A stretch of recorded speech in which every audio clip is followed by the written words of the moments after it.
Hi, I'm Lucas Truax, and I'm the Director of Cybersecurity Engineering at Concurrent Technologies Corporation, which is a 501c3 nonprofit R&D institution headquartered out of Johnstown, PA, which the only claim to fame is getting flooded catastrophically twice. But it's kind of a resiliency struggle, right? But so I'm here to talk a little bit about compliance, which is, I know, probably everyone's favorite subject. I expected 3 people to be here, so we're like 9,000% above my expected attendance because, I mean, as engineers, as people who like to solve hard problems, compliance really feels like one of those things you just kind of have to do. But so I'm going to talk a little bit about the Cybersecurity Maturity Model certification.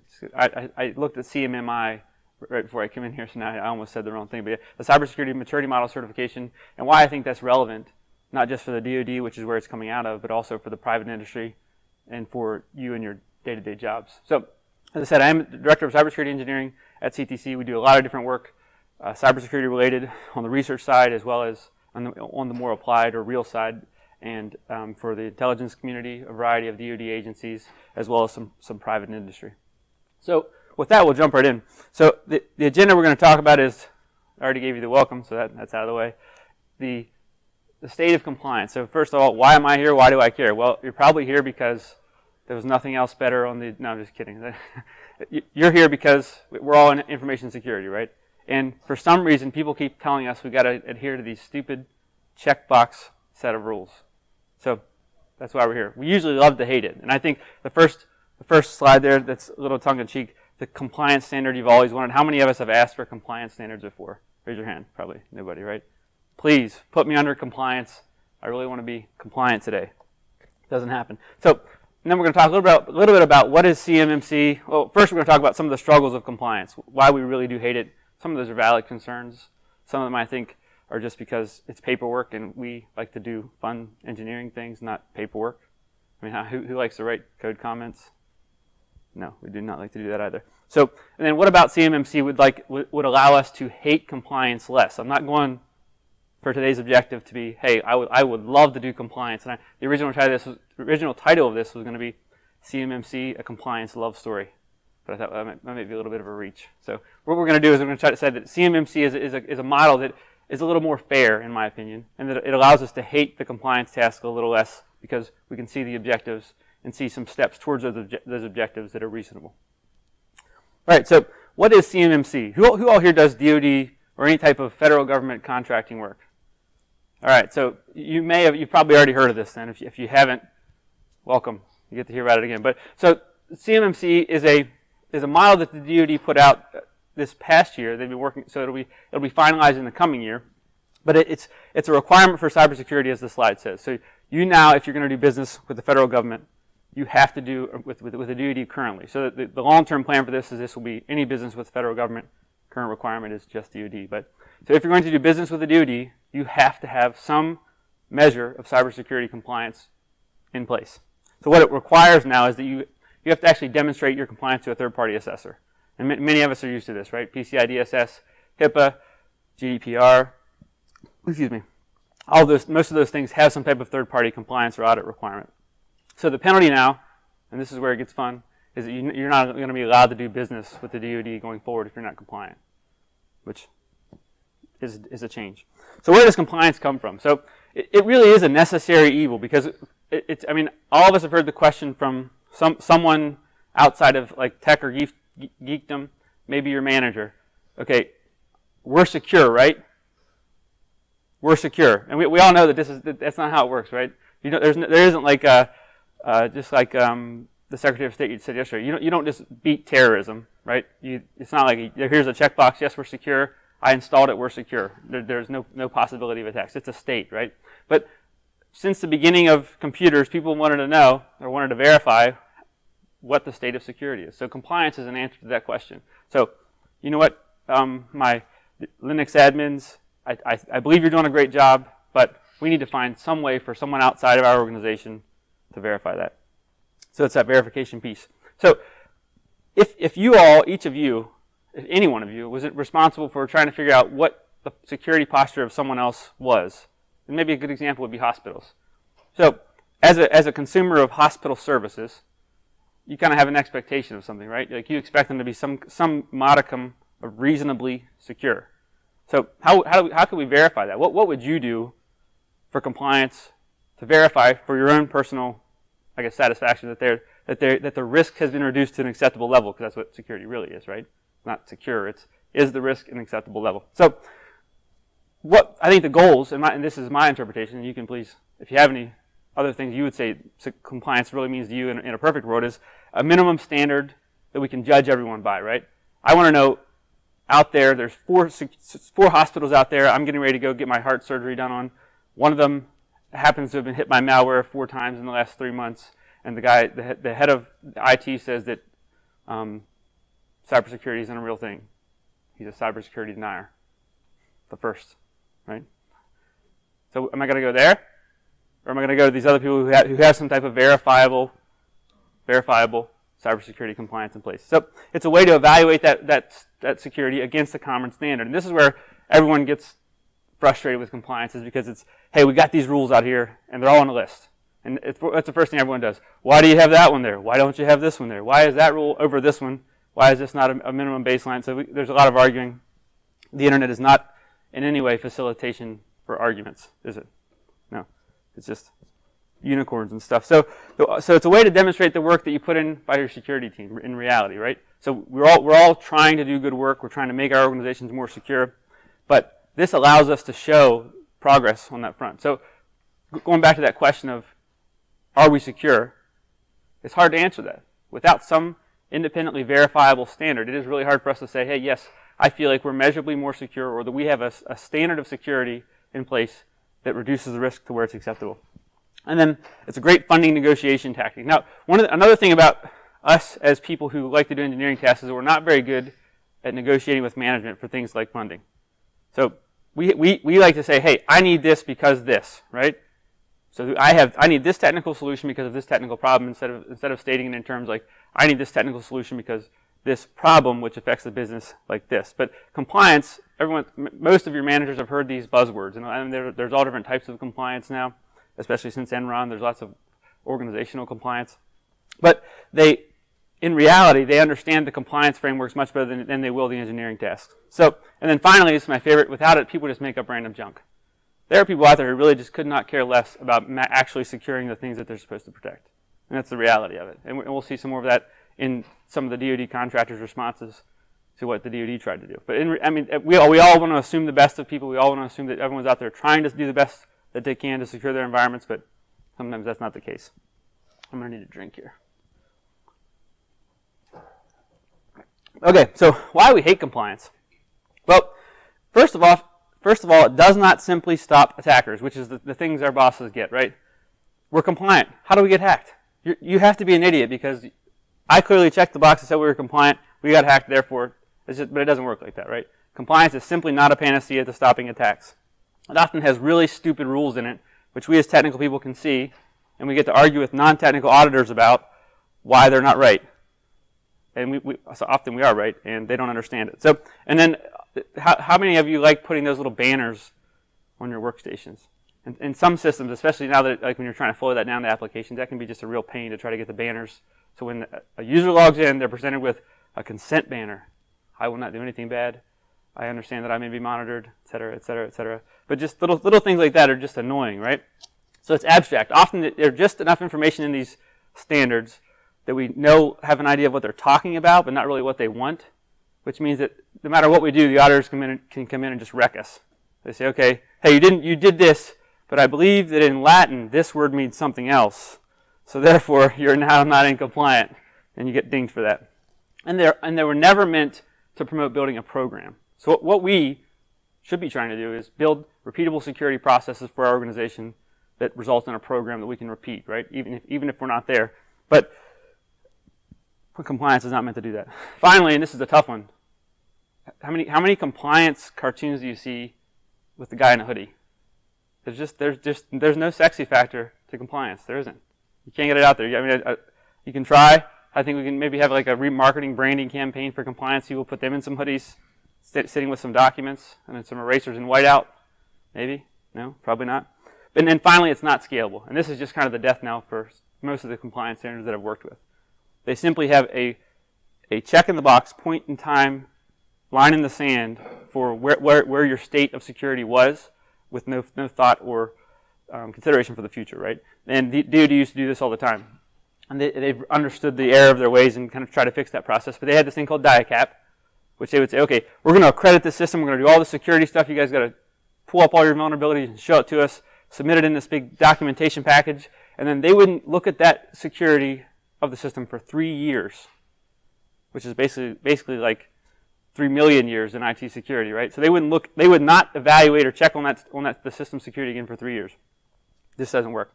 So then why do they fail?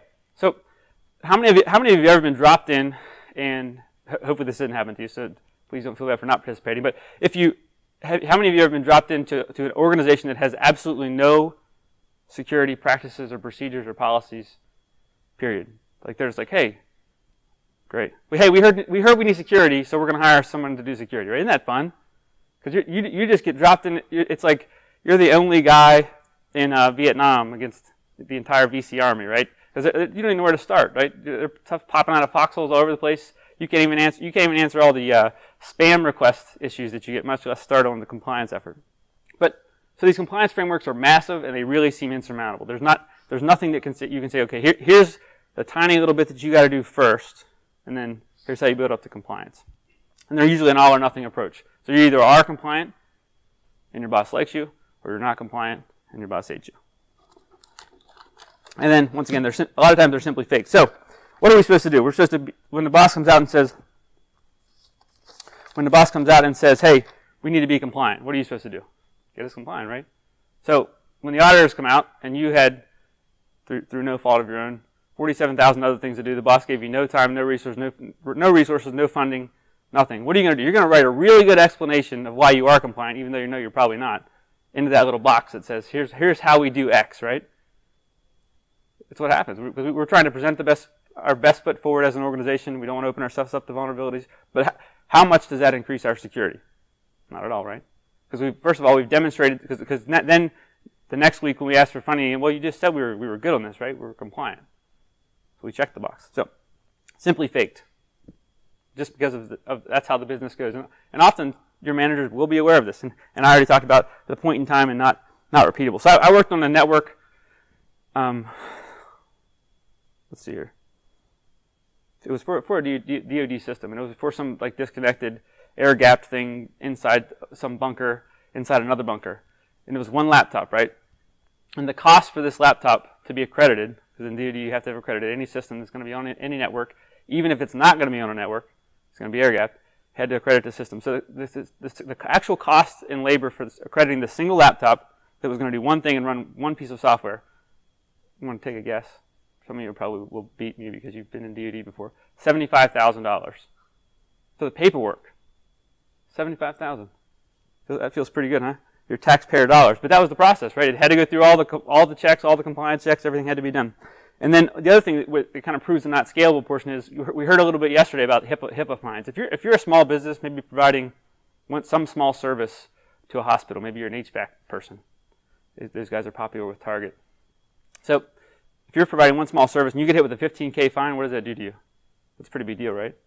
But I mean, if a hospital gets hit with a $15K fine, it's not a big deal at all. So the frameworks often are simply not scalable or meant to be scaled at all. All right. So is compliance necessary? What do you all think? Yeah? I mean, it certainly feels like it, right? I mean, and so why? And I think my reason is the first one. Do we get security done? And I'm not saying done, finished. I'm saying do we get work done, completed on security without some type of external motivator? So I think that even internally motivated compliance or an internal goal to which the team's held is a great metric or a great motivator for compliance. And I personally think that I don't think we can continue to move forward as organizations without requiring ourselves to be held to some type of compliance standard. Like you got to do something. You got to say, hey, this is where we're going. Even if it's something you make up, if you want to go make your own compliance standards up, like Billy Bob's 4755 compliance standard. You can write your own little certs, give yourself a gold stamp when you get it. But you have to put a map out there, right? This is where we're going, because often we just end up doing day-to-day stuff. We never focus on where we're going. So Newton's second law. Everyone wants to talk about Newton's first law, but Newton's second law always gets left out. So there's got to be something that forces that change, right? That has power behind it. It has some motivator behind it. So some other great standards. I say great. I'm being facetious, but some of these are good standards. So we've heard a lot of them. Now you can think about probably the motivation behind each of these just by looking at it. PCI DSS, payment card industry. We're talking about processing payments, securing credit card transactions. HIPAA, health insurance, your health records. ISO 27001. Is anyone else bothered by the fact that ISO, the name, right? ISO, you would think it stands for something, because this is a standards body. It's the International Organization of Standards. And the acronym's ISO. I mean, really? We can't even get together on that? Sorry, this is pet peeve. So GDPR, we're all pretty familiar with that.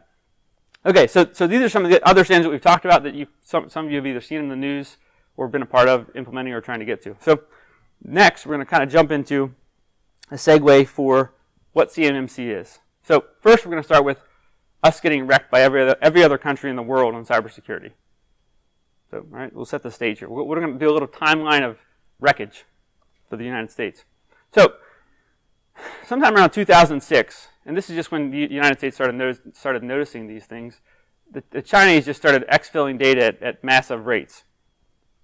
Now, I'm going to focus on a couple of these aspects, which are the fighter programs, because they're kind of there are B's and billions attached to the research and development that went into them, and there are some good news articles out there that you can find, as well as they're unclassified, and you can see a lot of that. You can actually go find some top secret classified slides that are on the internet that you can go peruse at your leisure. Not if you have a clearance. Don't do that if they're not released. Anyway.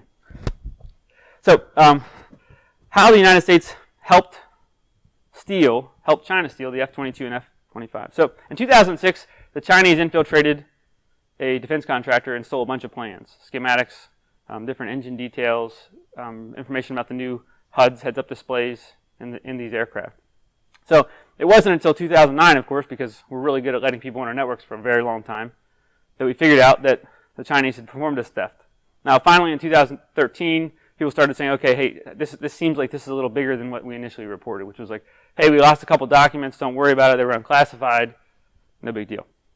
So, okay, after that, and what I really want to demonstrate here is that we're talking about 2006, everything gets stolen.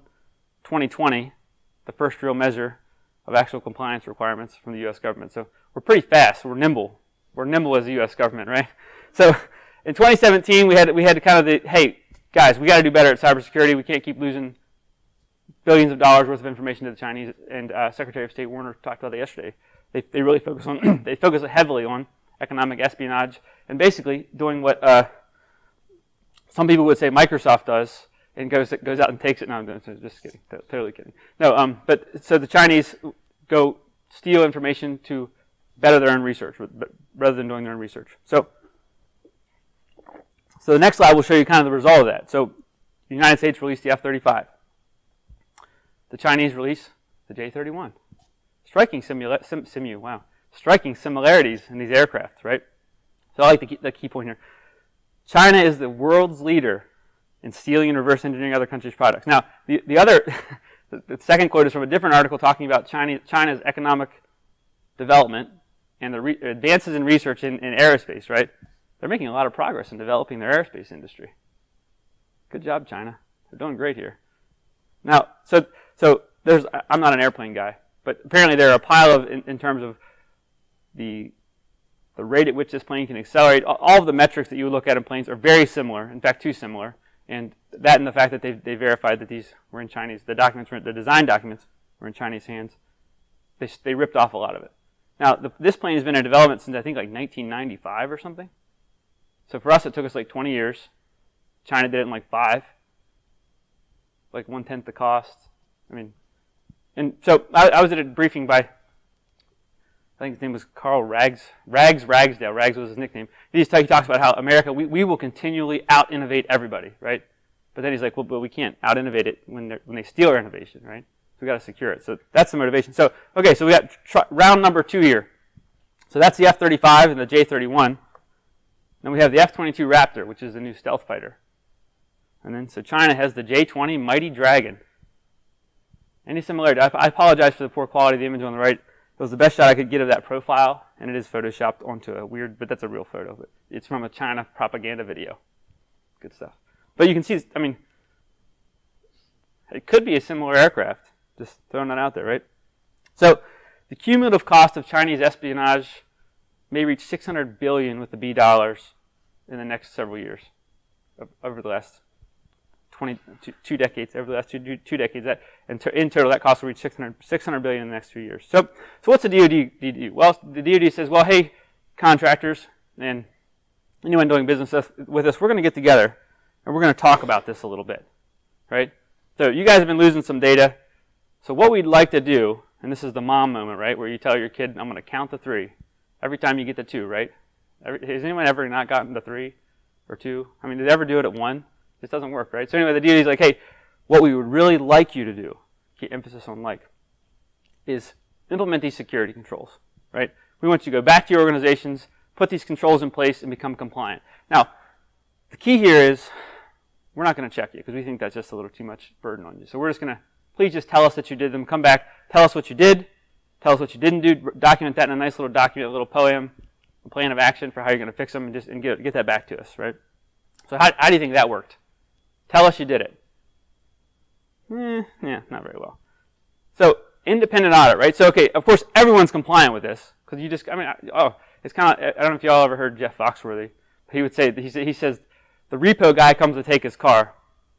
So the bank guy's there to take his car, and the car's like, he's like, why are you taking my car, man? He's like, well, you didn't make payments. He's like, well, can I make a payment now? He's like, yeah, well, you can do cash or check. And Jeff's like, well, check? I thought you wanted money. Yeah, I'll write you a check right now, right? So this is kind of like this 801.71 compliance thing. Sure, you want compliance, I can write you compliance right now, which they did. In an independent review, however, 90% of the contractors failed the audit. Now, what's tough here is they failed like on pretty simple stuff. It wasn't like, hey, I can detect APTs within 30 seconds and have them off my network. It wasn't stuff like that. It was pretty simple stuff, which we'll get into a little bit later. But so they recommended, hey, maybe we should actually check this. I mean, but I guess I wonder, who common sense checks these guys before they publish these standards and says, you know what, we're going to trust you guys to do this and you're going to do it? Is there anyone in here that would think that that's going to work? Like in reality, right? We got millions on the line, and now I'm going to say I didn't meet it. I don't think that's going to happen, right? So, and then of course they were surprised that despite the company's best intentions, they were likely to overrate than underrate their performance. Shocked. I mean, let's get our best shock faces out for that one. So example number 2 is a little more sad because that was a general sampling. The DoD just picked, I think it was a small sample size. They picked several sampling of contractors with contracts over $1 million for the DoD and did that study. So it could have been maybe not very critical programs. Okay, let's look at the next one. The Missile Defense Agency. I don't know, I mean, it seems like a big deal. I don't know. I mean, rockets firing into the air, saving us from other interballistic missiles coming at us. And hold on, it says here, rely on the system to protect the United States, our forward deployed forces, our friends and allies from hostile ballistic missile attack. I don't know, sounds important, right? So you would think the contractors supporting this, like when they self-attested, they did all the right things, right? They sure didn't write this down and say, okay, you know what? I mean, if someone hacks into a missile system, probably not a big deal that our response is delayed by 10 minutes because ransomware is hogging the machine. Nope. Anyone see the Chuck Testa videos? Nope, Chuck Testa. You probably thought you were going to get cybersecurity. No, you did not. So they did not adhere to security practices. So what were some of those practices? And this is at the Missile Defense Agency. Let's look at these. We've never seen these before, right? They don't use multi-factor. Wow. Isn't it kind of, I mean, I'm sure some of you have been in this industry a lot longer than I have, but you kind of get this feeling that someone somewhere out there is really doing these things right?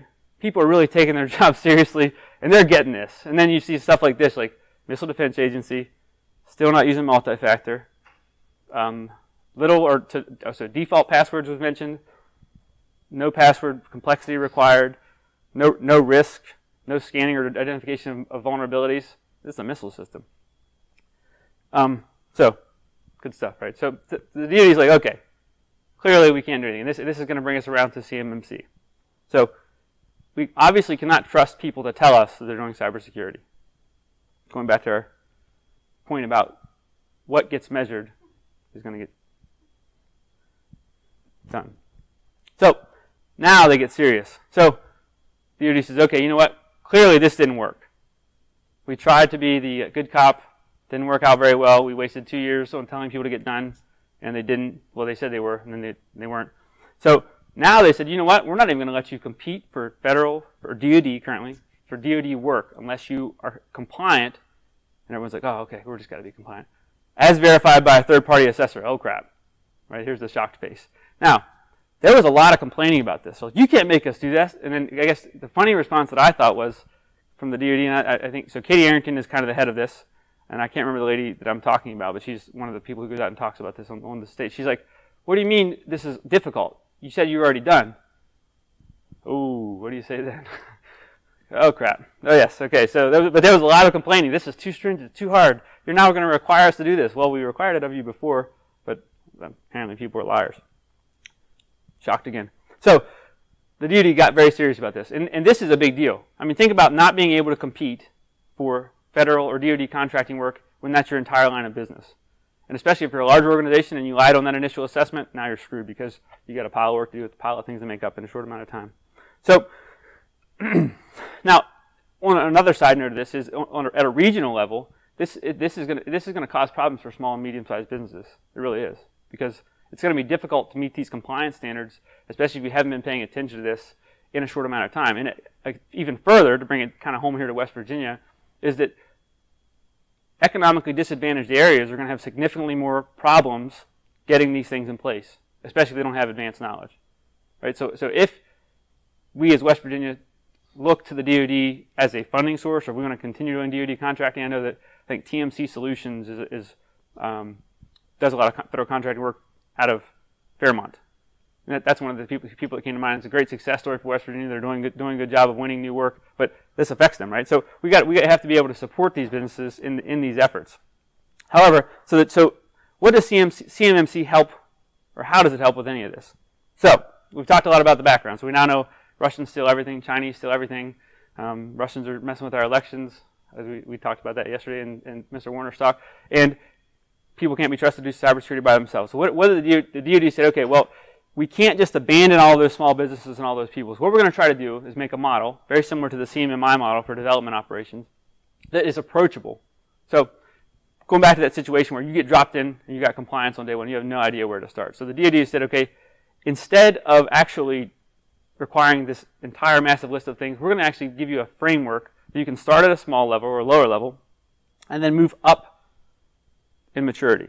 So you can say, okay, here's level 1, things I need to do, and you can move forward with different levels as your processes mature. So it's well supported. So, I mean, everyone and their brother, I feel like, has had input on this. And I forget how many 1,000 questions or input they had back on feedback to the thing, or to the response for questions. It will have an assessor body, so you can be independently verified. It includes maturity models, which, as I said, can help you map your program to a long-term goal.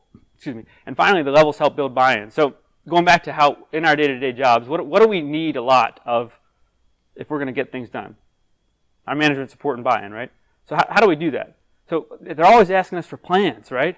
Tell me what's the next thing? Where is this going to do? What's this going to do next? Or what's your 3 to 5 year plan? Well, you can use CMMC for that. You can say, okay, here's my 3 to 5 year plan. I'm going to use this maturity model to say, okay, here's where we're at. Step 2, here's where we're going to be. Step 3, here's where we're going to be. And if we choose to, we're going to go on to steps 4 and 5. Okay, so those levels help build buy-in. So that's why I see CMMC as a different type of compliance model. And then finally, it's scalable, so it's size appropriate. So going back to the small businesses, if they're paying attention to this, this is doable, because you can get in here and you can do the things that you need to do for no matter the size of your organization in time to still be able to do business and actually increase the security of your team. All right, so another cool thing about CMMC is it incorporates best practices from everywhere. So this is the different cybersecurity standards that were referenced or are part of this. So there's the Australian best practices. I don't know if any of you follow the SANS 20 critical controls, top 20 critical controls, but that was pretty heavily based off of some Australian, I can't remember their team's name, but security research on what is the most effective thing to implement, right? What do we actually do to reduce risk? So they reference that. They reference PCI DSS, the HIPAA security rules. You see the CFR stuff, obviously the encryption standards, but they consulted a very broad set of standards to bring together something that kind of represents all of those things and that you can map back to those standards when you're actually asked to do a compliance check for something else. So the framework itself. So for best practices, though, let's talk about it. Some of the frustrating things about compliance. Well, we don't really. How many of you have gotten one of those big spreadsheets and had to fill it out? So they say, okay, here's our compliance spreadsheet. There's a list of these controls, and you have to tell us what we do, right? Well, there's so many questions you have, right? At what level does this apply? Like to which hosts? Are we talking like applications? I mean, one of my favorite things about interpretations of compliance standard was multi-factor authentication, because we used to do some audits of different, including critical infrastructure, and they would say, well, we do multi-factor. Like, okay, we've been on the network for 2 weeks. We haven't seen a single second token required anywhere. Well, we have to badge into the building. That's multi-factor authentication, right? So, but the interpretation of these things are just so varied, right? When you have these broad standards that don't necessarily apply or don't consult outside standards. But CMMC attempts to fix that by bringing in feedback from across these standards to build, I guess, one standard to rule them all. So I got behind in my notes here. All right, so it's divided. So CMMC divides the best practices into these domains. So you have these sets of capabilities for cybersecurity, which then translate down to practices and processes, which are each defined at a different maturity level. So we got different domains. We're probably all familiar with, like, if I say access control, you got an idea. User access management. If I say media protection, you get an idea. My policy says allow everyone to put their USBs into the computers, right? Wasn't it great though? So the DoD came out with that, and they're like, "Hey, we got to stop this. You can't put USBs in." We traced a significant breach to the USB. What was their final resolution on that? Like to stop USBs from being plugged in? Anyone remember?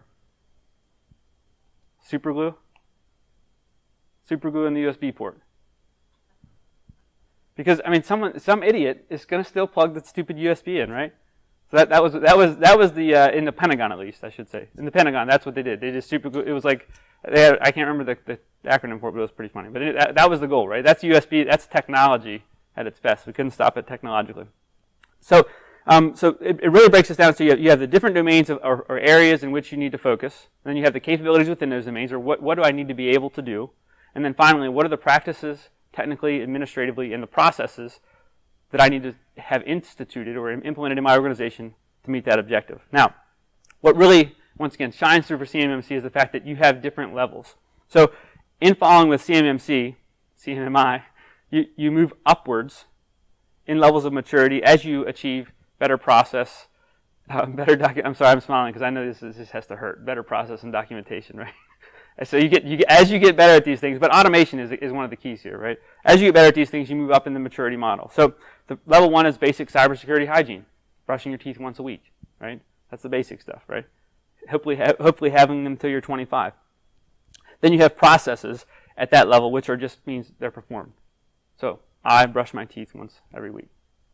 That's the basic stuff. Then you have to document it to be a second level process. You have to document it, but you can see pretty clearly how the scale. So you can be both at a different level on the practice side. So the things. So for example, what are we doing capability wise, and at what level? What could we stop? I guess that's the question I ask of it. So what could we stop capability wise, and then how well is that optimized? So you might have someone who's a brilliant threat hunter on your team, and you know that if you turn them loose on the network, they're going to figure out who's on there, or if someone is on there, and they're going to be able to do a very good forensic analysis and give you a report of that.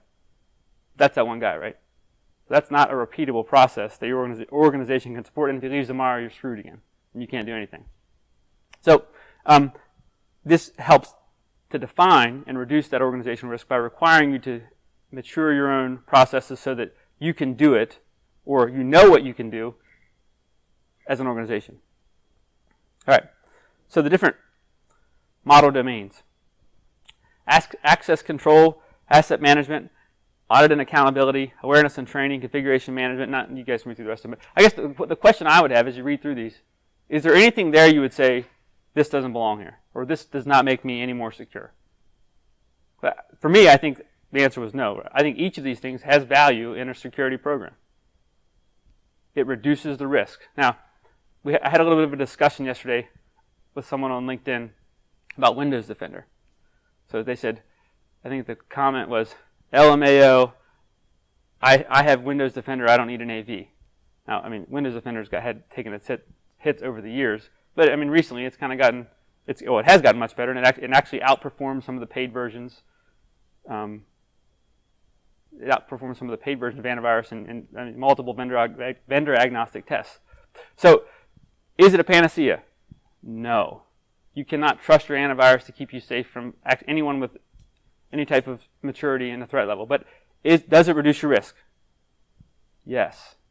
Right. So none of these things are meant to be, hey, this is it. This is the one. This is the button you push. And that's why we keep buying all these really expensive tools and spending all this really expensive research dollars and figuring out the next gen blockchain AI cybersecurity solution that's going to just stop threats magically and shoot out little sparkles every time it happens. But that's why we do it, because this stuff is harder and it's not as cool, right? But the goal of each of these is to reduce the risk. So will doing these practices reduce your risk?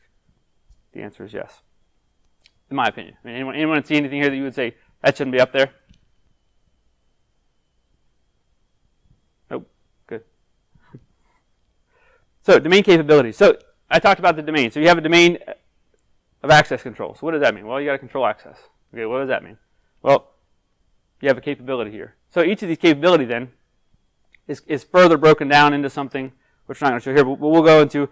So you have to establish system access requirements. So what's required to get access to the system? Now, this is a really simple thing that many of us don't have as an organization.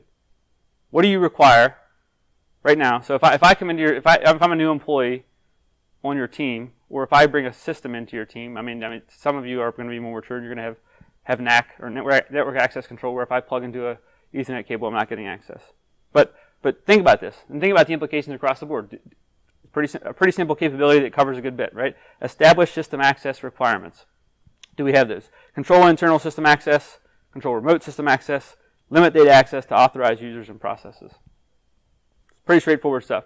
So one of the good things about the CMMC, so I'm going to ask another DoD-centric question, and I'm sorry, but has anyone ever heard of 800-53, right? It's this big massive spreadsheet with a bunch of control. I think it's up to 450 or 460 because they just added supply chain.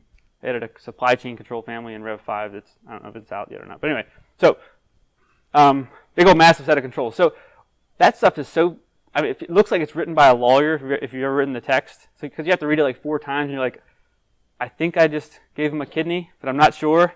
But I feel like we do. I'm not really sure what the language means. Like it's going to be like defines, documents, and specs. Which if you understand the structure of it, it does make some sense. But because they were pushing this out onto small businesses, they actually had to remove a lot of the language. So this is pretty straightforward, right?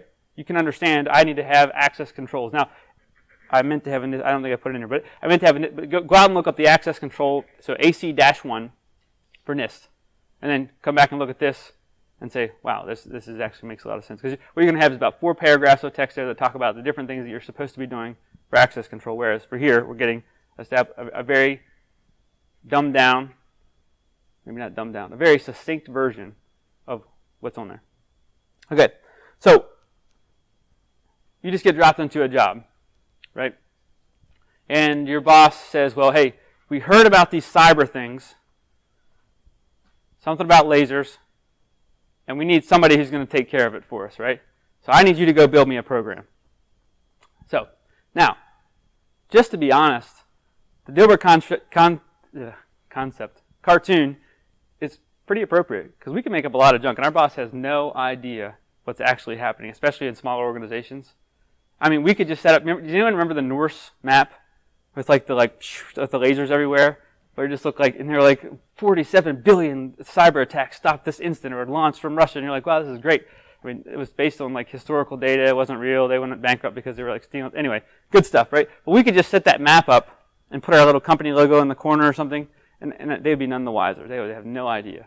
But see, what we should be doing is figuring out what our next steps are to make ourselves more secure or reduce the risk of our organization. So level 1 is a great place to start here. So this is about demonstrating basic cyber hygiene. Now, some of these controls are just, they're not something that are, there's no revolutionary thing in level 1. However, I mean, it is interesting to me, and once again, I'm assuming that most of you have been in probably IT or security for some time, maybe probably longer than I have, but isn't it sad that we're still talking about these same things years and years and years and years and years down the road? I mean, it really is fun to chase the cool new tool, but it really does seem like we have the same problem we had 10 years ago if someone's using the same password or a weak password or no password or the default password. I mean, all these things are just the same thing. So, level 1, although it sounds boring, probably still has some relevance no matter the size of your organization. So, some example controls there. And what we're going to do next year is we're going to kind of delve into, for the sake of time. Okay, we'll compare the different levels. So I'm going to take level 1, then from level 2 we're going to pick a control, show the practices for that control, what that would look like at level 1, and then show how it grows in maturity as you go from level 1 to level 2 to finally level 3. All right, so how do you demonstrate basic hygiene? These are some things that you would do. So what does that look like at level 1 versus level 2? That would be taking that practice, which would be limiting information system access to the types of transactions and functions that authorized users are permitted to execute. So do you have access to what you're supposed to have access to? Pretty simple. That's level 1. Now level 2, intermediate hygiene. You're now brushing your teeth 3 out of the 7 days a week. But pretty straightforward here. So just use non-privileged accounts or roles when accessing non-security functions. But I do like the fact, once again, that so level 1, if you're a small organization with 5 computers and 3 employees, you can see how you should be able to do these things, right? Give them a separate account, a lot of manual processes. You may not have an automation unless you have a good tech guy or something. But then level 2 is going to expand on those to add some real security, well, I say real, to add some additional security principles in there. So you're going to have something like limiting unsuccessful login attempts. So it's going to require some configuration, probably assumes an organization of a little larger size. So, well, once again, it's still not, and this is the actual requirements from the control. So the total requirements in that capability for access control, for limiting information access, for level 1, level 2, this is what you have to do, right? Then for level 3, you have everything from the first 2, and you're going to continue on to level 3, which is obviously more difficult. Controlling connection to mobile devices. I mean, is it possible to work without your cell phone anymore? I don't think so, right? So now we have to have cell phones connected to the network, and of course, there was this time, I guess, in the dark ages. I don't know, I think that was the last time we didn't have smartphones or something, where you didn't have to plug USBs in. I remember that the incident I was talking about earlier with the DoD came out right when smartphones became. So I feel like that what was really happening was that I'm going to pick on my own generation, some millennial somewhere lost a charge. And they're like, well, sorry, I'm going to have to plug my USB in.